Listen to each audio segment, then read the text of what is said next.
All right, welcome to Fresh Jugo. I'm your host, Julián. Here I am with the talented Shawn Campbell. How are you? Doing good, you? I'm doing great. Yeah, thanks for coming. Thank you for hosting us, you know? Yeah. We're here in your studio right now, as you can see, full of, like, such cool work. Like, can you tell me a little bit about, like, just your practice? Like, I see you have so much, like, woodwork and photography. Can you tell me about it? Yeah, I kind of a multidisciplinary artist. I have a background in photography. That's what I went to undergrad for, and then when I was in grad school, I just kind of started dabbling. Yeah. But I think the building materials and that kind of stuff comes from my background of doing building maintenance. Okay. When I was an undergrad, I worked at a car dealership doing building maintenance with my grandpa. Nice. And I just kind of learned how to, like, fix everything the way you might have not supposed to fix the thing, but it kind of got it through. And then, so like, just like that love of building stuff with hands. And then, yeah, just kind of spiraled. And then I've just always been, I don't know, there's something nice about just like building stuff. But I also have this weird problem where if I build too much sculpture, I'll get bored with it. And then I'll like start doing photography, and then I'll like dabble into like trying to draw or something, which I can't do. And then I'm just like bouncing into the ADHD brain, you know what I mean? Just kind of like. But that's good. That way you don't burn out with like that type of medium, you know? Yeah, I think it's just kind of like keeping the brain flowing and going. So I'm just kind of like shifting around all the time. Like all around, it's like half the stuff is not done. It's like in different stages of completion. So I kind of like bounce around, figuring out what to do. Some components of it are more complicated. So I got to like figure out how to like get that made or prepped. So like it just kind of always in a weird stage of working on stuff.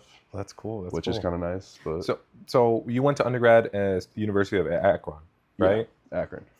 Akron. My fault. Yeah, no, you're good. It's so a weird place. Are you originally from Ohio? Yeah, I was born in Akron. Okay. And that's where all my family's at. Okay. You a LeBron fan? You know, he's a great guy. Yeah. He does wonderful things for the city. Yeah. He gives a lot back.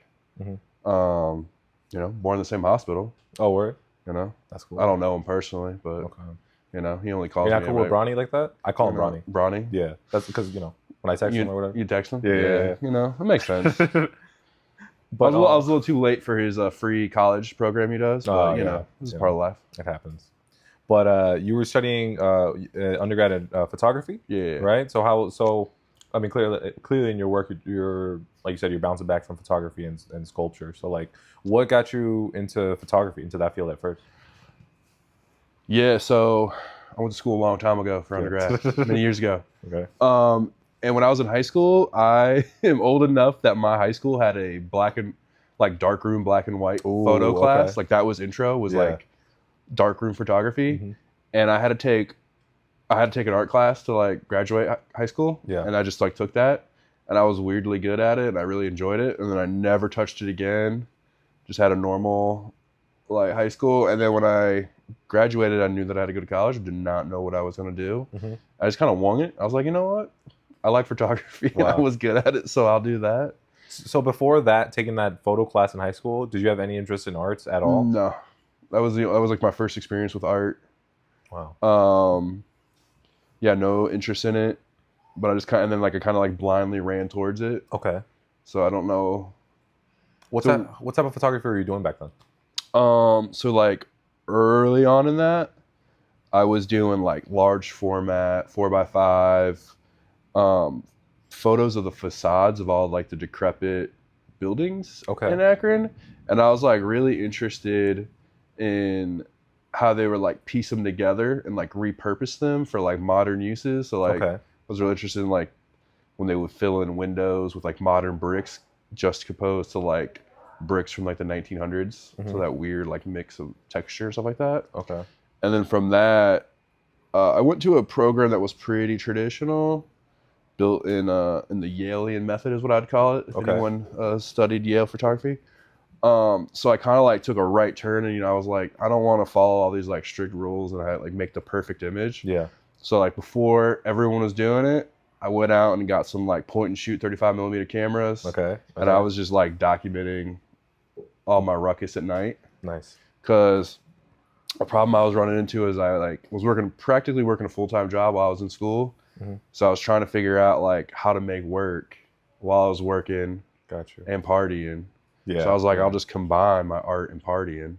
So you were taking photos of like in the scene, like what you're out and about, and all that. That's pretty cool. And then like on the weekends, I was processing it or getting it processed because it was color, and just scanning the film and printing it, and just tons and tons of images. Wow. And then end up in grad school. Yeah. So you went to UGA, right? Yeah. You're studying fine arts. You got your MFA there. Yep.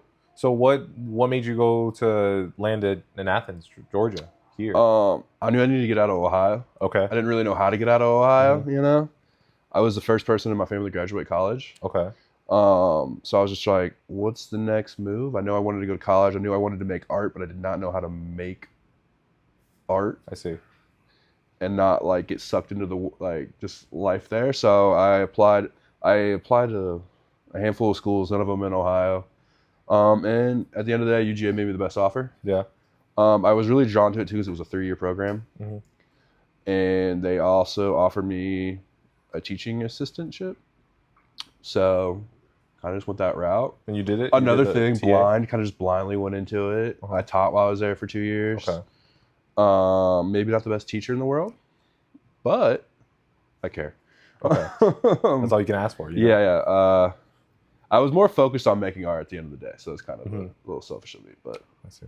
Did you like Athens though? I loved Athens. Do you? What do you like about it? It's quiet. Yeah. Not too crazy, but also you can go on a 3-month bender and not really affect your life.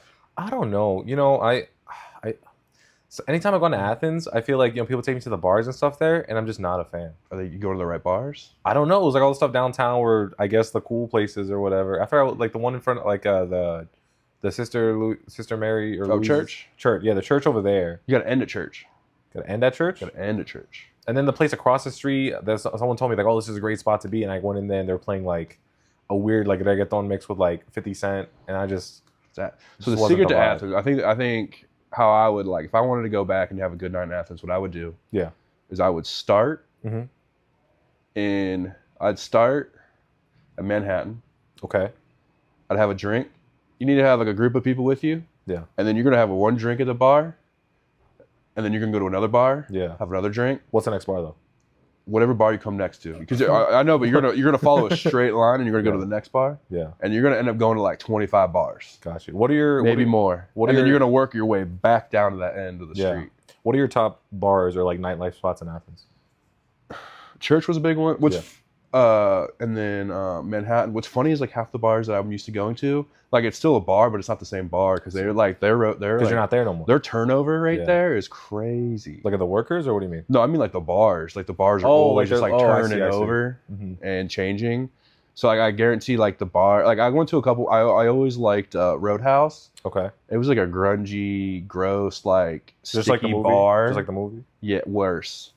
Okay. And I went there, and like ever since COVID, I think they clean bars, and they're like cleaner, and like it looked like they touched the paint up, and it wasn't as sticky and nasty. That's a little too clean now. I'm just like, you need like the dust and the grime and the dirt. I need the rats to come out a little. Yeah, bit, you know? But I think it's a good place to just roll. Just like keep going to bars. Okay. Don't go. Is this a cool bar?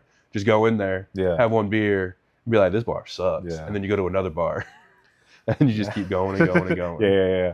Do you what's your worst experience you've had on a night out in Athens? Cause I mean, you're clearly like tall. You're like 7 feet tall, so I can't imagine too many people messing with you or nothing. But like, what's like a bad experience that you've had while out and about? I feel like just like blacking out and not knowing how to get home. Yeah, I don't really have a big problem with people. I know. I think it's kind of weird if I don't like going to frat bars because like white guys really like me. Yeah. They're just like amazed by me. I'm pretty sure if I like walked into a frat bar and there it was me and a really attractive girl, I think the guys would come up to me first. Okay, why? Because they're just like fascinated by how tall I am. Yeah, they try to recruit you. They want to know if I play sports. Yeah. Then I ruin their day when I'm like, I don't play sports. Actually, I'm a photographer. And they're just like super disappointed. Like I've disappointed a lot of people. Yeah. You ever play sports at all? I played in high school, but I was not good. What'd you play? I played football. Okay. Not a good athlete. I didn't want to just go straight there. I just want to see, you know. Not a good athlete. Not my skill set. You're not fast on your feet or what? No. Like pretty uncoordinated. I see. I also don't care. Got you. I'm not competitive. You're not? No, I'm not really. Even as an artist now? Like I'm not like sports competitive. Okay. I think art competitive is like a different kind of competitive. Compared to sports, you mean? Yeah. I guess so. I feel like I guess there's not that much aggression in it, but I feel like there definitely is like there's a like competition. there's like scheming and plotting. Yeah, They're scheming and plotting. You're right. It's more like the back end type of thing. But like you can get pretty far without being crazy competitive in the art world. It's also like crazy lucky. That too. It's like who you know, or not even like who you know, is like who you meet. Yeah. That's just like doing their thing. Or whose view you land in at that time. Where you're at in the world. Yeah. You know, it's just like so many weird little things. Yeah. And like what's the market doing right now? Like what do they like? What do they don't like? What would you say was your luckiest get in your arts career so far? My luckiest get. I would say like the show I had at the Alabama Contemporary was pretty. Okay. It was a good experience for me to like that big of a show because it was supposed to be like, you know, like a 3,000 square foot show, and then it ended up turning into like a 7,000 or 8,000 square foot warehouse show. Yeah. So like trying to figure out how to like, you know, show at that scale really helped me like with pieces and how to like curate them, but also like how to like stretch a piece within a space that's big. Yeah, that's just like working on that scale. Was that a show that you applied to, or did they reach out to you? That was a show that I did a weird thing where a lot of times for my shows I'll do like personal invites.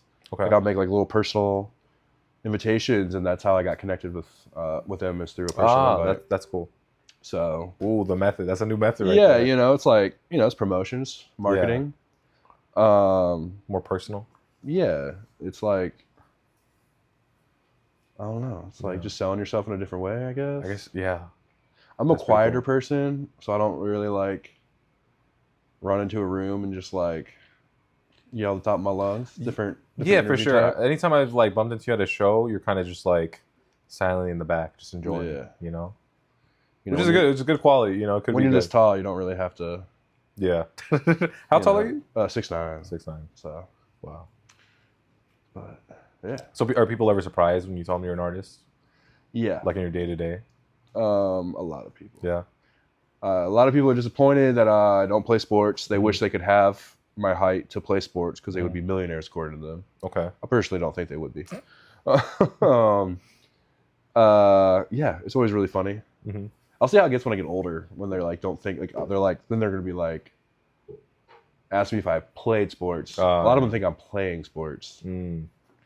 But yeah, you got the flowing hair. You look like, you know, you're glowing. Yeah, I would think so too. I think you got like a multi-mil deal or something, dude. I wish. Just hanging out. But I feel like half the art athletes nowadays are doing photography or something nowadays. So are they?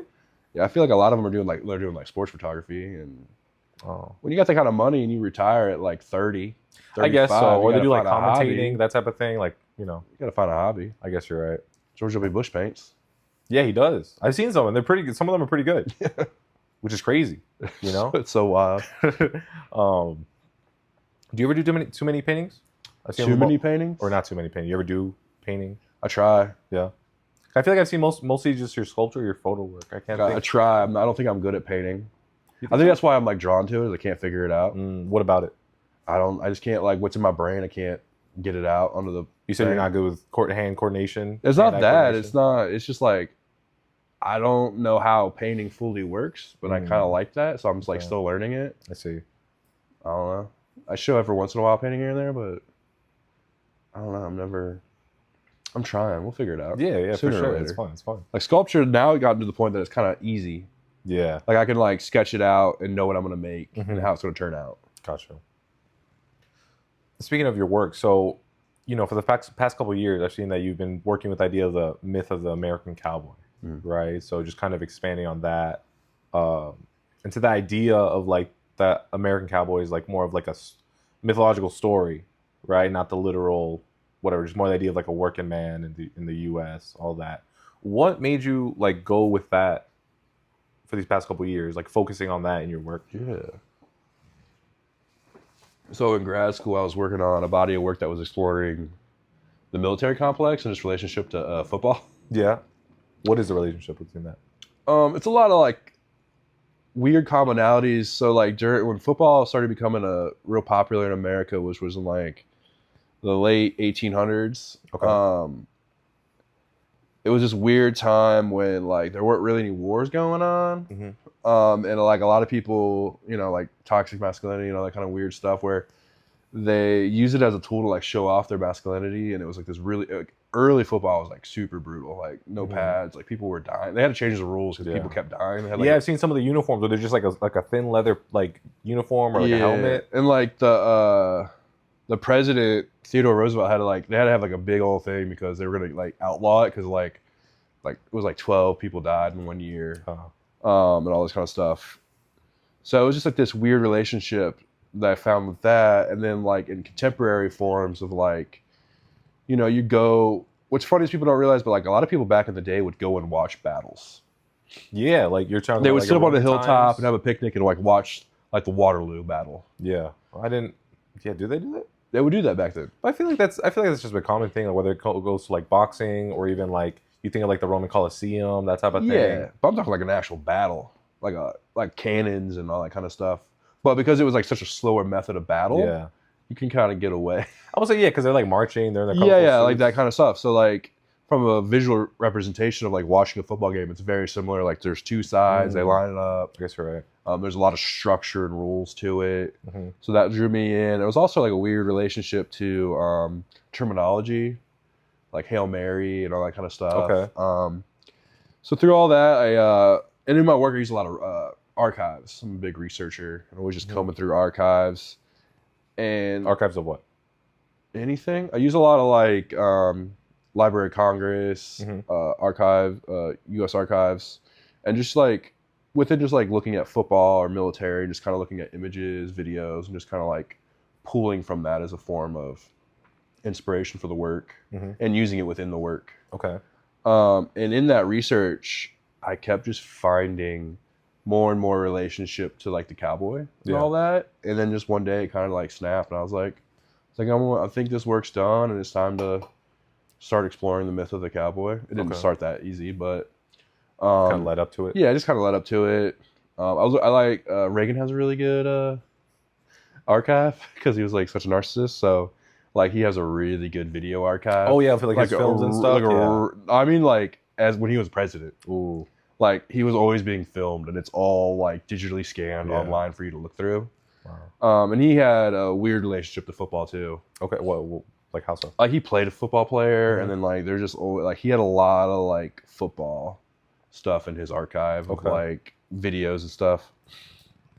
And then he also played westerns, so there's this weird relation, like, and just kind of like that kind of stuff just pulled me in. And then so I started doing cowboys. Yeah, and was really drawn into it as like this weird form of a modern myth. Yeah. Where it's like not a real person like Robin Hood. Yeah. But it's pretty contemporary if you think about it. Just like an idea of what a cowboy is. Yeah, it's like the heyday of the cowboy in America was like the 1860s. Which isn't that long ago if you really think about it, for like such a fundamental myth that like of like compared to like medieval knights or of like visual imagery of America. Yeah. Like I read a weird article where they interviewed Vietnamese like soldiers, and they thought that during the war they were just gonna, like the U.S. was going to like show up in horses and guns. Yeah. Because like their visual imagery of America was just cowboys. Like from like movies? Or like just like from that like. So like a lot of like it's just like such a exported imagery of like what America is, and it's all just based on these like mythos of like hardworking, independent, you can like conquer the wilderness hero, all these kind of weird things, and like half of it's problematic, half of it's not. It's just like a weird multicultural like it's also based in like the ranchero in Mexico. And then like Mongolia has like a cowboy culture. Okay. Because they have a pretty big like beef cowboy industry. So like it's weird like globally, but like, you know, America does. So they just kind of. Does Mongolia have a similar like at least like the appearance of a cowboy? Because obviously like Mexican cowboys and American cowboys are very similar because. American cowboy like stole a lot of visual representation from like sombreros. I think they're like very similar like in like. Not visual representation, but like the same like processes of working. Okay, I see. They don't have sombreros in Mongolia. Yeah, no. Got you. My favorite thing about that also is like, I call it the Xerox effect, and I was like super fascinated how like every generation takes visual imagery that they like of the cowboy, and then they kind of use it. Okay. And then the next generation picks something they really like, maybe remove something or add something. Okay. And then throughout time, like our representation of what the cowboy looked like is so crazy. Yeah. Because like the Stetson was what like the owner of the cattle farm or the cattle guy, and it was called the boss hat. Yeah. Like the regular cowboy could not afford a Stetson. They were wearing a sombrero. Yeah. Like that was like crazy expensive thing. And also like weird enough, the cattle industry was the first bubble burst in the economy in the U.S. Around what time period? 1860s-ish. Why? A bunch of people were just like investing in stuff that didn't really exist, and then like a bunch of cattle died. So like back then they like had like free roaming cattle. And they like all froze to death, which is terrible. And then like all the people like lost tons of money. That was like that they were like getting investors to give them money to buy, the normal. I'm an artist, not a business guy, but and it just caused the bubble to burst.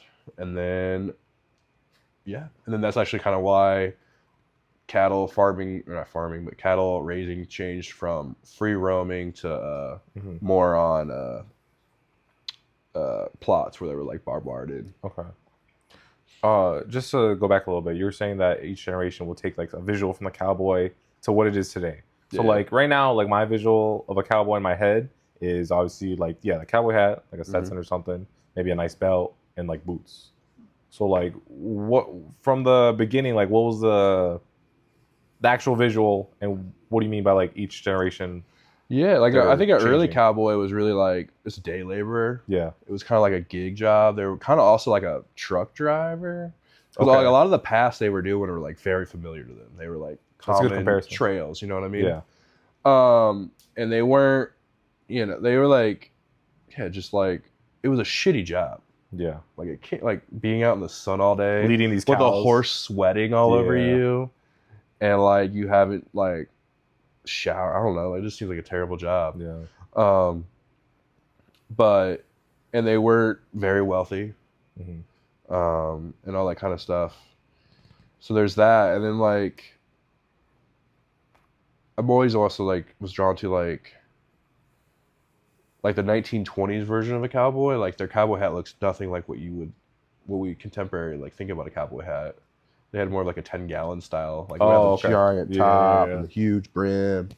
They would use like the cuffs so they wouldn't get burnt with the ropes. Oh yeah. They were real big into like the I think they were like burly chaps. I think they were made from like a bison fur or something like that. More thick ones? Yeah. And so that like it was like so that the cactuses didn't like stab them. Like when they're like walking. Like riding horses and like in the cactus fields and stuff like that. Gotcha. So then it kind of just like, and then like those kind of fall away. You know what I mean? You don't really see chaps too much anymore. Okay. Maybe like a sexualized cowboy, but that's still a cowboy. It's a real cowboy. Yeah. That's a whole nother version of the cowboy. So like on all that kind of stuff. But I always find myself finding these research holes. Like I could technically probably never. If I didn't want to stop making cowboy art, I probably wouldn't have to because it's such a rich topic that's always changing. Okay. Like I love that there's a huge like Japanese culture of like American cowboys where they like kind of cosplay American cowboys in their own way. Yeah. Like they're really into the Americana like style, like honky tonk, and it's like just crazy. It's just like visually, it's amazing. But, so it's just like a weird, rich world that like. And I think the secret to it is that so many people like it is that really anyone can like step into the cowboy role. It doesn't rely on anyone. It's like because it's just like this individual. So you don't need like support to be a cowboy. Like anyone can like technically go become a cowboy and like get a horse or get some cowboy boots and like ride off and solve your problems, I guess. Do you think you'd be a cowboy? No. Hand soft? Too soft. I'm not too worried about my hands being soft. I just don't like the outdoors. Gotcha. So I also don't think I can ride a horse. You've never ridden a horse? No, you see how big I am? I have to ride like a Clydesdale. There's some big horses out there, dude. Yeah, like a Clydesdale. Yeah, like the $1 million horses. I could see you on one. Yeah, because I got $1 million to buy a horse. Yeah, exactly. I gotta like ride the Budweiser horse. Ooh. Man, you never like gone near a horse? You never petted a horse? No, I've been around a horse. Okay. I like trust animals that are bigger than me. It's kind of like. Horses be some of them like the well-bred ones, like they're looking strong, bro. It's scary. They're not like that's like not a mess around creature. Yeah. You ever see videos of like people getting kicked by horses? Yeah, they just go flying. Yeah. Or one time, dude, it was crazy. One time I saw this video of two horses in a corral, right? And the male was trying to mount the other one, and she kicked him in the face, died on the spot. Insane. That's crazy. Yeah. Horses, and they're like, there's so many different kinds of horses. I guess. I don't know the horse breeds. I don't know either, but I just know like you got like thoroughbreds, big horses, wild horses. You know, apparently there's not too many wild horses anymore. I can see that. Yeah. They still got them in Georgia though, Cumberland, the island, like off of Georgia. They have horses there? I'm pretty sure they got wild horses on the island. They swam over there? No, the Carnegies brought them there. I think it was the Carnegies. I don't want to get that wrong, but all those rich people that built houses there. Okay. It was like one dude built a house there, and they had all the animals there and stuff. But they just imported them? Yeah. Like, you know how like Pablo Escobar, he imported a bunch of hippos to Colombia, and now it's like a big problem? Same thing. I see. You know they're trying to kill those hippos right now? Yeah. I think I saw a zoo trying to pull them out. Are they? Yeah. Hippos are scary too. Well, they're also like, they kill a lot of people. That's the thing. They're very aggressive, I've heard. And also like they're just so like they're huge. You know, you can't really like and you don't know they're below you and then they just like snap you in half. Yeah. Yeah. Would you fight a hippo? Nah, dude. Neither would I. That's a wise choice. I don't like water either. Okay. Do you know how to swim? Yeah. Okay. That's good. That's good. I know how to swim. What's the biggest animal you ever fight? The biggest animal I would ever fight? Say that again. Oh, Marcos, our producer, says, what's the biggest animal you would fight? I guess whatever's coming at me. Yeah. Like I fought a goose one time. It was pretty intense. They're aggressive too, dude. They like look smaller than they really are. Then they come up to you with their like necks are like super thick and they be like quacking at you, bro. It's scary. It was really upset that I was like by its baby. Oh, well, why were you by it? I like was by a tree and I think there was like a nest over there and it like pulled up. And it was like aggressive. Okay, so definitely not a goose. You think you take a gorilla? No. Like 20 of you versus a gorilla, you think that could happen? No. Okay. 20 of me and a gorilla? Yeah. Do you think it would like be submissive to you? Like it would see you and be like, no. Okay. I think it would like rip my face off. Beat me with my own limbs. Yeah. Do you know that happened? There was a lady who she owned like a chimpanzee, right? Like as her pet. I think it was like late 90s or early 2000s. And I guess like she had given it like Xanax and wine, right? One of her friends came over and something like snapped within the monkey and it started like tearing her apart. Well, Xanax and wine will probably do that too. Yeah, but I think just the fact that it's an animal, you know? It's also the 90s for you. Yeah. The lady survived though, but she was just like had no like fingers. Her face was like just ruined, you know? I personally wouldn't find a monkey, you know? No, I don't. No. Yeah. Not worth the energy. Like, what's the point? Would you fight a dog? If I had to. Yeah. Have you ever? No, I've never like. You ever been bit by a dog? Yeah. It hurts. It does hurt. My dog bites me all the time. But your own dog? yeah. What type of dog do you have? Greyhound. Greyhound? She's an asshole. What's her name? Sunny. Sunny? Nice. I used to have a Great Pyrenees named Limon. Those are like nice dogs though. He was pretty nice to us, but like we had him at our ranch, right? Because we have a bunch of goats and stuff, and like it'd be fenced off. And well, that's the point of the dog. You're not supposed to like protecting them. Yeah, exactly. And sometimes we get there, like because we'd go on the weekends to go like stay there or whatever, and we get there and we just found like a dead deer that Limon had that like wandered, like jumped over the fence, and had a unfaithful encounter with Limon. Which is good though, because he was protecting him. Yeah, but see, you were trying to like fight a dog. I guess so. You know they like drop dogs out of like helicopters now in the army. What type of dogs? Like I don't know, like dogs you don't want to mess around with. They got like goggles and stuff on them with like I'm not joking, like titanium teeth. Do they? Yeah, like SEAL Team 6 like drops them out of helicopters and stuff. Google it. I'll look it up. It'll terrify you. Like where though? Like where though? Like in like special operation combat stuff. How do you lead a dog though, like just remotely? I think a lot of money and training. They're not dumb. No, but like if you're leading a dog to like a new place, or you have to like, I don't think they're leading it into stuff, but no. I think they just like let it go. But and just let them bite, just attack their dude. That I think would you be more scared of like a drone coming to get you or a dog with like goggles and like crazy teeth? A dog. Think so? Yeah. God, Like 10 of them, like a pack of them. Dog. The covert and everything. Yeah. That would be kind of scary. I'd be like, what does this dog know? Yeah. I won't mess with that. Yeah. Gosh. But yeah. So no fighting with animals. Then. Yeah, I'll mess with animals. Okay. Anyway, back to the topic of your studio practice, right? So you do a lot of research into the archives, cowboys. What do you personally like about cowboys, though? Like, is it something you grew up with, or is it just something that came along? Also, like photography, or just kind of came into your life and you just got infatuated by it? I think I was drawn to like the visual imagery of like there's so much of it. Yeah. And it was just so interesting and like learning so much more about it. And I was working I work in consumer packaging and like this marketing and all that. And it was so crazy to me how well marketed it was and like all that and like how interesting it had. Like, if you look at it this way, it means one thing, and then like juxtaposition to another world is just like another meaning. Like, what do you mean? Just like there's like, you got the cowboy, that you got the working class cowboy, then you got like the TV cowboy, then you got like the sexy cowboy, and like all these like different like aspects of like, and how they all work together, but they can also be independent in the way they work. So like that was just like fascinating me from like a research thing where I can like explore one thing, and like, it's kind of like a spider web, you know what I mean? It all comes together, but it all comes up. I don't know. It's like a crazy, wild world. That makes sense. Like comparing like a Woody from Toy Story and to like I don't know, you said like a sexy cowboy outfit you can just buy at a store. Yeah, like it was just like a weird world.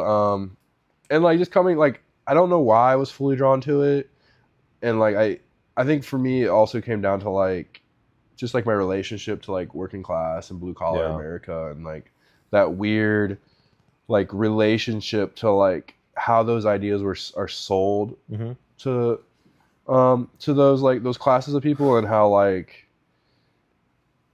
hope and all that kind of stuff. Like, hey, if you work every day and you bust your ass, you'll end up wherever you're gonna end up. You know what I mean? Like those kind of like hard work and ethic and all that kind of stuff, and just that weird relationship of how that's just a sold and marketed thing to the masses. Man, that's interesting. Yeah, it all. You like cowboy movies? Yeah. Are you like an old school guy like John Wayne or like Clint Eastwood, or are you like more modern? Yellowstone. I didn't like Yellow. It was too modern. So like my go-to, I got a TV in my studio. I always have I got a Western channel. Oh, like the black and white ones? Like yeah, the they got a Western channel. Yeah. I loved Wells Fargo. And it's so funny because it was like obviously like product placement for Wells Fargo banking, like but from the 60s or the 50s. And my favorite thing about it is it was a TV series, so not a movie. It's the same exact episode every single time. They literally just change people. Yeah. Like the people, the background, the bad guy. It's like the same exact plot. The plot never changes. It's the same exact, which is kind of comforting, I guess. Like if you got like a hard day at work, you want to come home and watch you know what you're getting.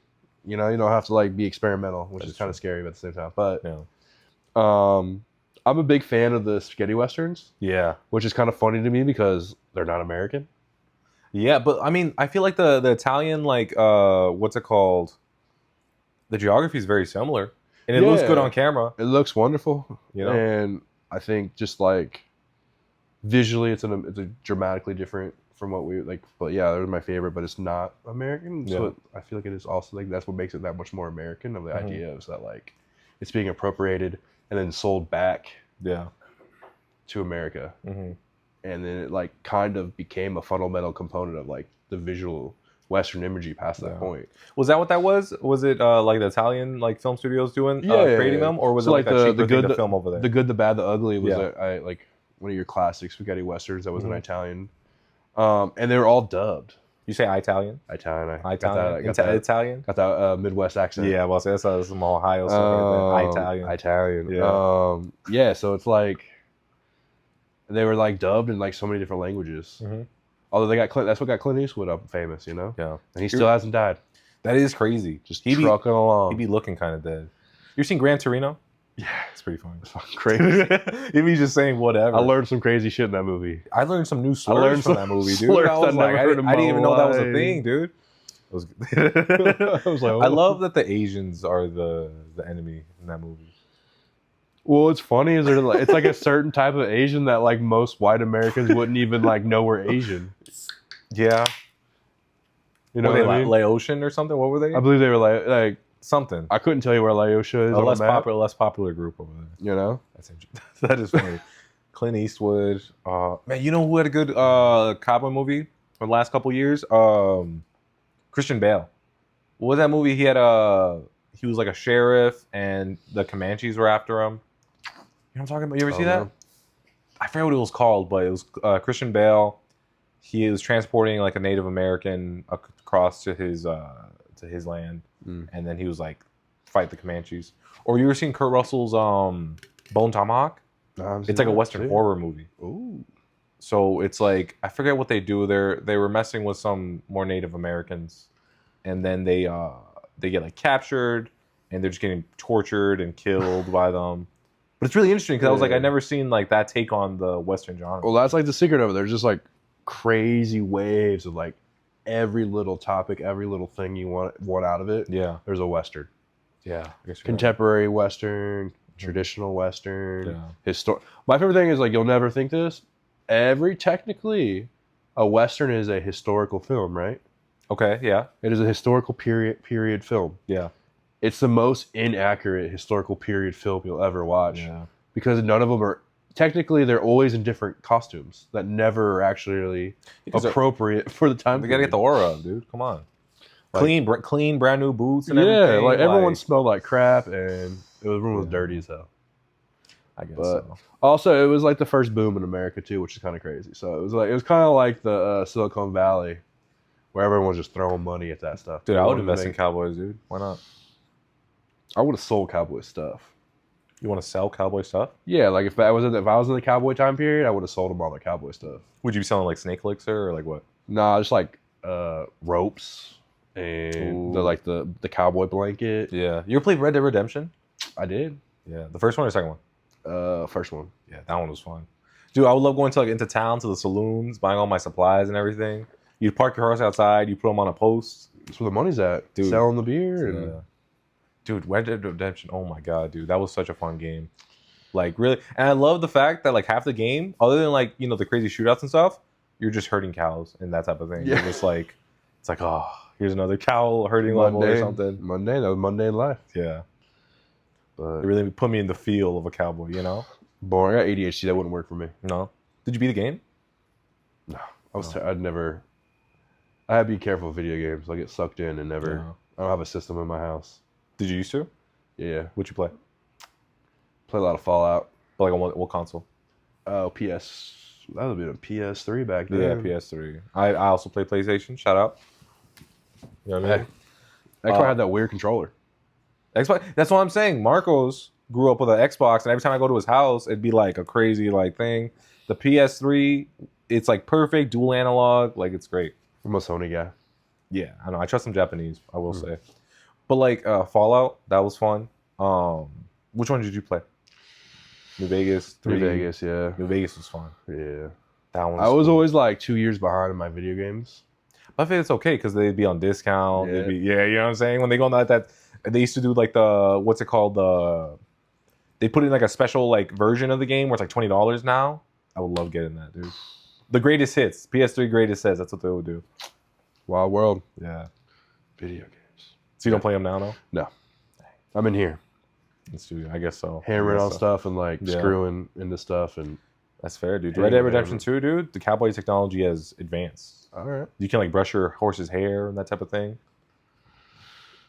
I'll take your word for it. Yeah, you know, you can like set up like a camp, like when you're out and about, like in the plains. You can set up camp, go to sleep. You got to put out the fire, like throw dirt in the fire. I think it just like shows you that much more why people just want to be a cowboy. That's what I'm saying, dude. I'm saying you should play if you have the time. All right. I think it would be like a firsthand like more research into your practice. All right. Yeah, I'll take your word for it. Yeah. So Cowboys. What do you have like? What are you working on now? Well, Cowboy's dead to me. It's dead to you? It's dead to me. Why? What happened? When? Since when? When did this happen? I've been making all new work. Okay. I kind of got... You moved on to the noble Native Americans. Yeah, no. Wonderful people. Whoa. What do you mean? Whoa. That's just like a crazy research. You know, you got to be careful about research. Okay, you said that you said Native Americans are horrible people. That's the wonderful people. You said wonderful people? Wonderful people. Okay. What has your research told you about Native Americans? They got fucked hard. Yeah. In a terrible way. Yeah. Just terrible. Terrible. Yeah. Them reservations were like a trap for real. Yeah, it was terrible. Awful. Yeah. You ever seen old pictures of like Native Americans who were cowboys too? Oh yeah. It's pretty cool. A lot of them were cowboys. Yeah. But I'm saying like they had like the American like outfits and everything. Yeah, like, you would have never known. Yeah, and they're rocking it too. I'm like, whoa, it's like they got it on. They had all that back then. Because it was like I said, it was just like a day labor kind of job. Like everyone was doing it. Like more hands the better, you know what I mean? Yeah. But same with your current work though? Yeah, so the current work, I've kind of started exploring the movie industry from the 20s. Okay. It's still like real early stages. Is that what these shots up there were? Yeah. Okay, I see.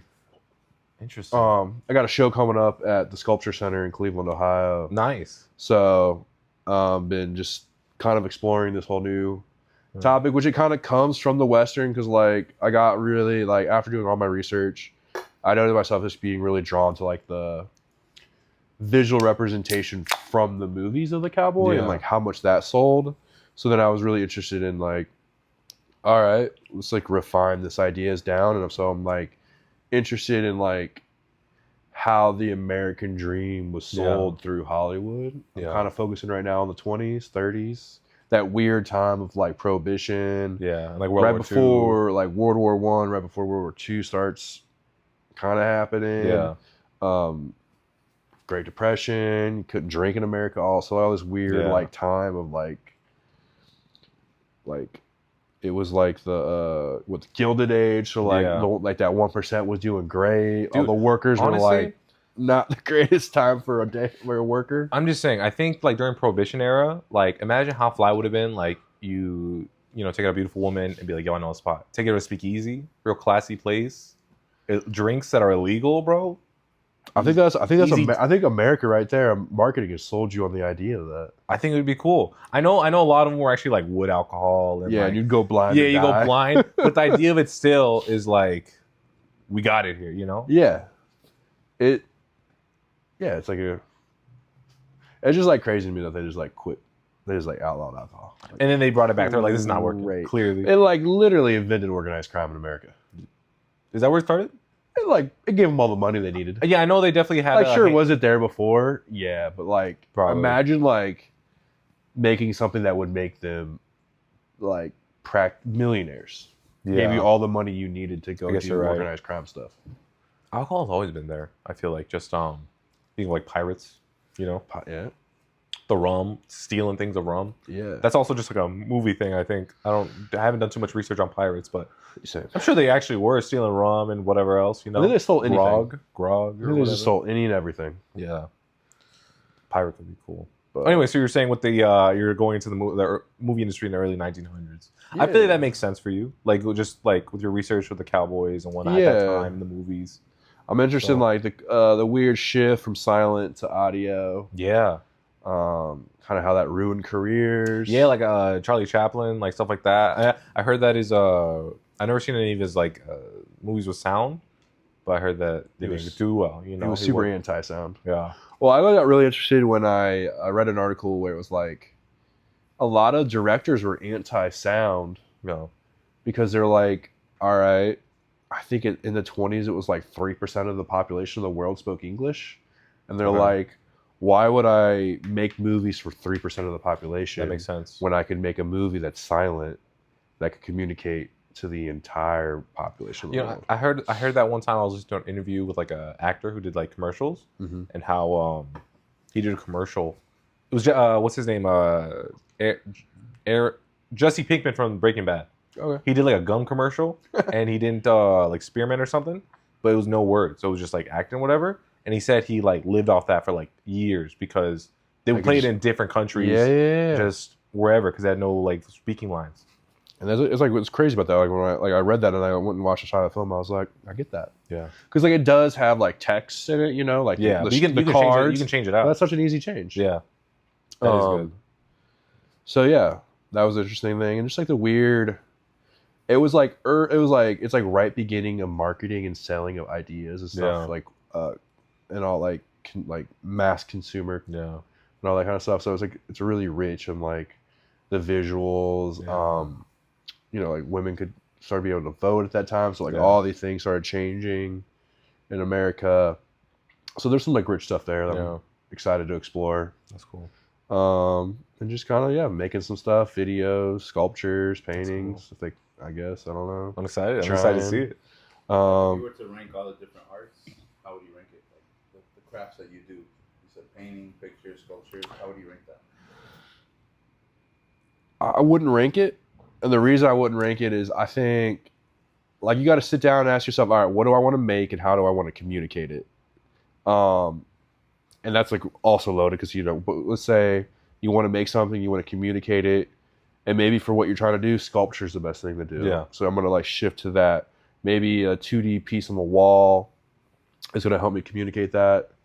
A video, a performance, I don't know. And then also like thinking about like, when I'm making pieces, I'm also thinking about like a solo show. So like, how are these pieces living in the gallery? Mm-hmm. How is the viewer walking through that space? And how are they interacting with each piece?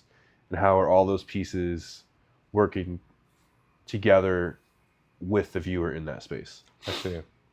So it's like, it's kind of like a dance, right? Like you got to push and pull the viewer throughout the space. You need the pieces to push and pull the viewer to and away from the piece. So it's all this kind of like, and I don't think about all that when I'm making a piece. Yeah. That's more when I'm like trying to put the pieces into a show or for whatever I'm doing. Yeah. But those are like a lot of important so like, what do I want to make? Kind of would make whatever I want, whenever I want. Yeah. But it comes down to more when I show it. What do I need to show in that space that can communicate the idea I'm thinking at the time? Yeah. And how like what kind of shape is the space? You know, like spaces are crazy. Yeah. I know I saw a few years ago your show at a White Space in the what's the middle one called? Like a spec, right? Yeah, the little underneath the house. Is that spec? Yeah, spec, and then there's shed space. So I remember that one you kind of used it as what it was, like a supply closet with your cowboy makeup kits. Yeah, right. It was kind of like storage. Yeah, I thought that was a good use of the space when I saw the show. I was like, oh yeah, cool. It looks like an actual like storage closet with all your sculptures of your kits and everything, and that was pretty neat. Yeah, and it's always just like there was a mixed media in there, just like how do I push the viewer in, pull them out. That's one of the things I really like about sculpture, though, is like I really enjoy that you can make a piece that the viewer has to fully walk around to fully understand the piece. Okay. And I kind of like that, like having to make the viewer interact with the piece. Mm-hmm. And they don't, I can't force them to do that. Yeah. But hopefully the piece is interesting enough that they'll look at it and keep walking around it, maneuvering around it to kind of get all the pieces to understand it. Most recently, I saw some of your work at Indie Rockers. Shout out Isaac Mackay, shout out Sandler Hudson. What's it called? And I saw you had, it was like, what's it called? A base with a spring and a John Wayne face on the front, right? That was John Wayne? Young John Wayne. Young John Wayne, yeah. Baby John Wayne. Baby. So you had a couple, right? Like 2 or 3? 3. 3. So you had 3 around. What was going on with that? And how did it relate to the show? How did it relate to the show? Yeah. You're going to have to ask Isaac about that. Oh, he selected it from your portfolio? Yeah, we had a studio visit and he came and we looked at some stuff. I see. It like related way more than I thought it was going to be when we were like originally talking about it. Yeah. And looking at pieces.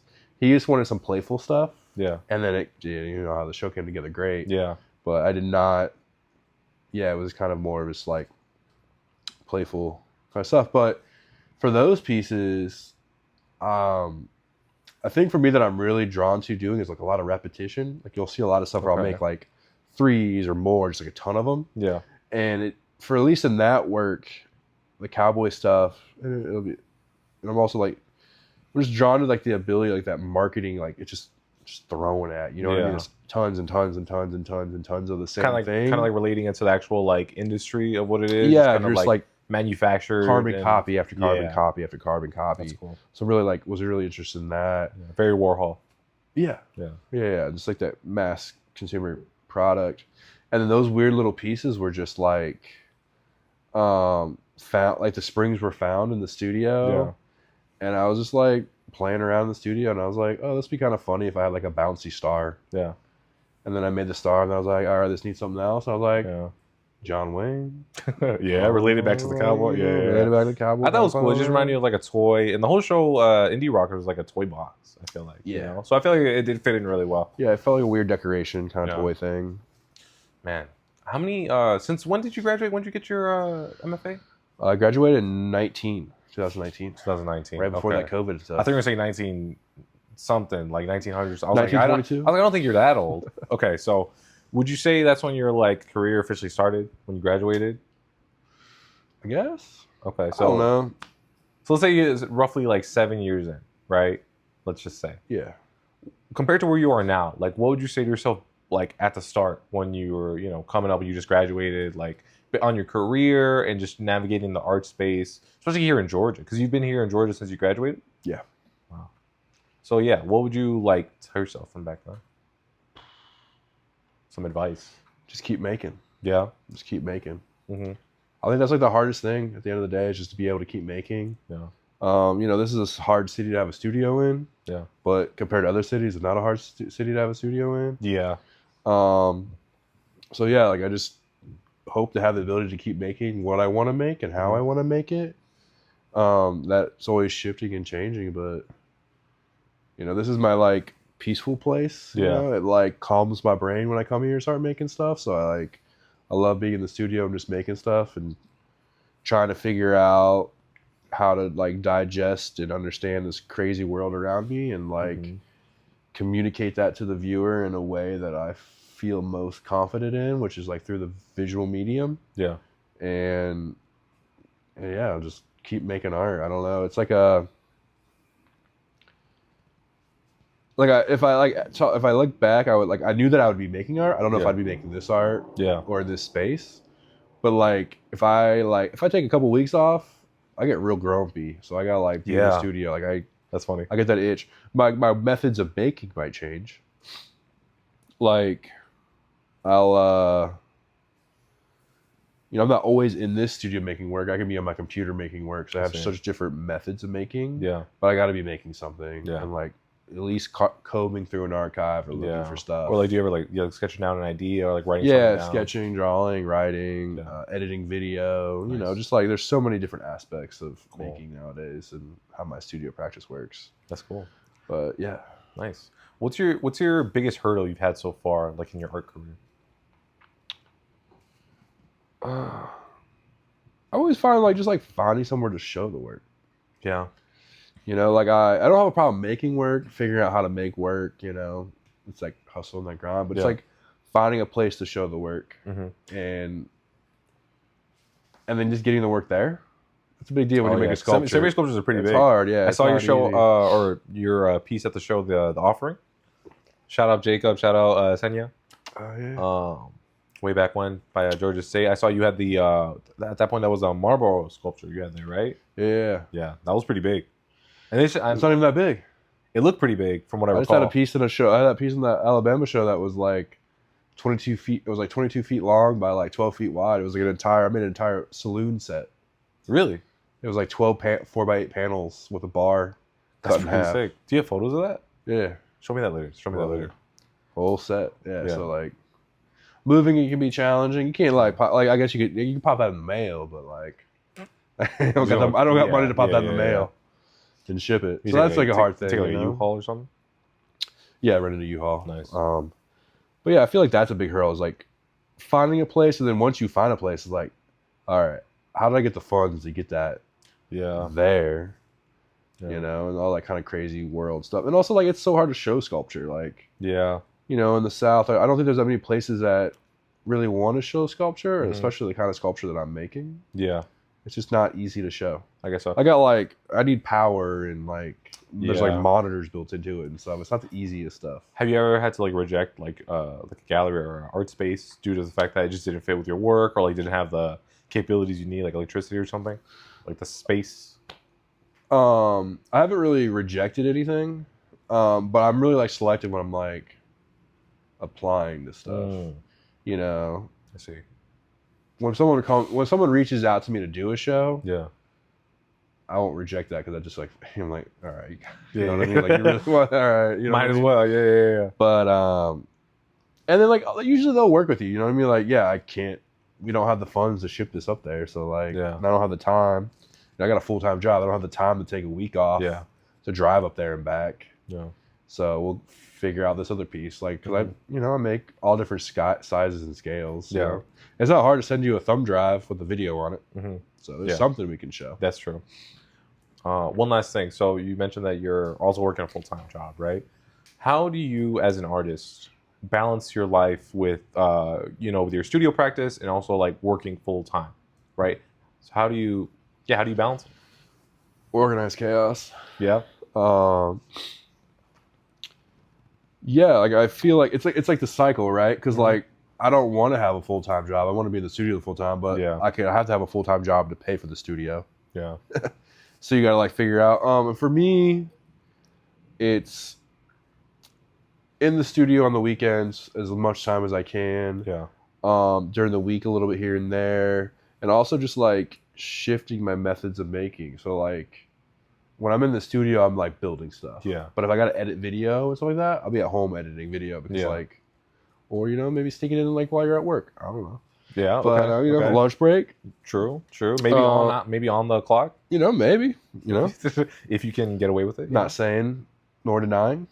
I wouldn't think that you would do it. I would never do that. Not on the clock. But it's just like getting the work done. You'll get it done. Like you just got to do it. Yeah. And then also just like to be fair, like you got to accept what you can and can't do. Like you can't like. Now sometimes like if a big thing comes down the line, you're like gotta make some sacrifices. If MoMA's calling, you got to figure that out. Yeah, for sure. But that's a different thing. But yeah, you just kind of what you can and can't do. And that's just like it's just like how it is. And I think you just kind of you learn like how you can make. Like I know how long it'll take me to make a sculpture. Yeah. Like I got a sculpture sitting right you got it down. Like I got this giant piece right here that's going to be like 5 pieces, and I know that's probably going to take me a month. Gotcha. From that pile till it's done. Nice. So like there's that. So you just kind of like learn your system, and it's just like it's the hand of cards you got, and you just got to make it work. I don't know. Nice. Yeah. All right. Well, all right. I think that's it. All right. Thank you for having me, dude. Thanks for talking, dude. Thanks for coming to the studio. Thank you. And then let's go. All right. That's a wrap, boys. All right. Yeah. Thank you. That was good, dude. I enjoyed it. It was a good conversation, man. What do you think? Yeah, it was good. Yeah.